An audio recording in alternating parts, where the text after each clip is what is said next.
വാകേരി കൂടല്ലൂരിൽ ക്ഷീരകർഷകനായ പ്രജീഷ് എന്ന യുവാവിനെ കൊലപ്പെടുത്തിയ കടുവയെ വെടിവെച്ച് കൊല്ലാനോ മയക്ക് വെടിവെച്ച് പിടികൂടാനോ ഉള്ള ശ്രമങ്ങൾ തകൃതിയായി നടക്കുന്നതിനിടെ ഇവിടെ നിന്നും 5 കിലോമീറ്റർ മാറി കല്ലൂർകുന്ന് എന്ന പ്രദേശത്ത് മറ്റൊരു കടുവ എത്തിയതായി വനം വകുപ്പ്.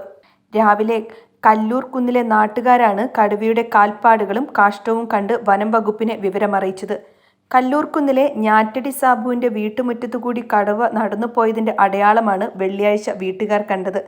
മുറ്റത്തും പറമ്പിലും പലയിടങ്ങളിലായി കാൽപ്പാടുകൾ കൃത്യമായി പതിഞ്ഞിട്ടുണ്ട്. ഇത് വനം വകുപ്പിന്റെ സംഘമെത്തി പരിശോധിച്ച് കടുവയാണെന്ന് ഉറപ്പുവരുത്തിയിട്ടുണ്ട്. സാബുവിന്റെ പറമ്പിലൂടെ നടന്ന് സമീപത്തെ വയലിലേക്കാണ് കടുവ എത്തിയത്. ഇവിടെ കടുവയുടേതെന്ന് കരുതുന്ന കാഷ്ടവും കാണാനായി. ഇവയെല്ലാം ഉദ്യോഗസ്ഥരെത്തി പരിശോധിച്ചു. രാവിലെ ഒരു 10 മണിയായപ്പോഴാണ് കടുവേൻ്റെ കാൽപ്പാട് ശ്രദ്ധയിൽപ്പെടുന്നത്. അതിനുശേഷം ഇവിടെ ഞങ്ങൾ നോക്കിയപ്പോൾ കാൽപ്പാട് കൂടുതൽ നമുക്ക് കാണാൻ പറ്റി. ഈ റോഡ് ക്രോസ് ചെയ്ത് ആ ഭാഗത്തേക്കാണ് പോയിരിക്കുന്നത്. ആ ഭാഗത്തൊരു ചെറിയൊരു വനം പോലത്തെ ഒരു പ്രദേശമാണ്.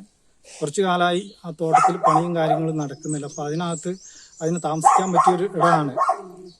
അതുപോലെ കടുവ ഇവിടെ വന്നപ്പോൾ തന്നെ ഒരു ജാഗ്രതാ നിർദ്ദേശം പൊതുവെ ജനങ്ങൾക്കൊക്കെ കിട്ടിയതുകൊണ്ട് ജനങ്ങൾക്ക് തന്നെ നേരത്തെ വീടുകളിൽ എത്തുന്ന ഒരു സാഹചര്യമുണ്ട്. ഉചിതമായ സ്ഥലത്ത് വെച്ച് വെടിവെച്ച് കൊല്ലുകയോ മയക്കുവെടി വയ്ക്കുകയോ ചെയ്യുമെന്നും ഉത്തരമേഖല CCF KS ദീപ പറഞ്ഞു. സ്റ്റാഫുകൾ ഇവിടെ ഉണ്ട്. പിന്നെ RRT ഉണ്ട്. അരുൺ സക്രിയ എത്തിയിട്ടുണ്ട്. കുൻകീസ് 2 ആന നമ്മളിവിടെ കൊണ്ടുവന്നിട്ടുണ്ട്. ഓപ്പറേഷൻ നല്ല രീതിയിൽ തന്നെ പുരോഗമിക്കുന്നുണ്ട്. ID നമുക്ക് ഓൾറെഡി കിട്ടിക്കഴിഞ്ഞു. അപ്പോൾ അതനുസരിച്ചിട്ടുള്ള ട്രാക്കിംഗ് നടന്നുകൊണ്ടിരിക്കുകയാണ്. ടൈഗർ നമ്മളുടെ വിസിനിറ്റിയിൽ തന്നെയായിട്ട് തന്നെ നമ്മളതിനെ ട്രാക്ക് ചെയ്യുന്നുണ്ട്. ഒരു ആപ്റ്റായിട്ടുള്ളൊരു പൊസിഷൻ കിട്ടുകയാണെങ്കിൽ നമുക്കതിനെ ട്രാങ്കുലൈസ് ചെയ്യാനും ക്യാപ്ചർ ചെയ്യാനും മറ്റ് എന്ത് രീതിയിലുള്ള കാര്യങ്ങളാണെന്ന് വെച്ചാൽ അതിനുള്ള ഡയറക്ഷൻസ് ഉണ്ട്.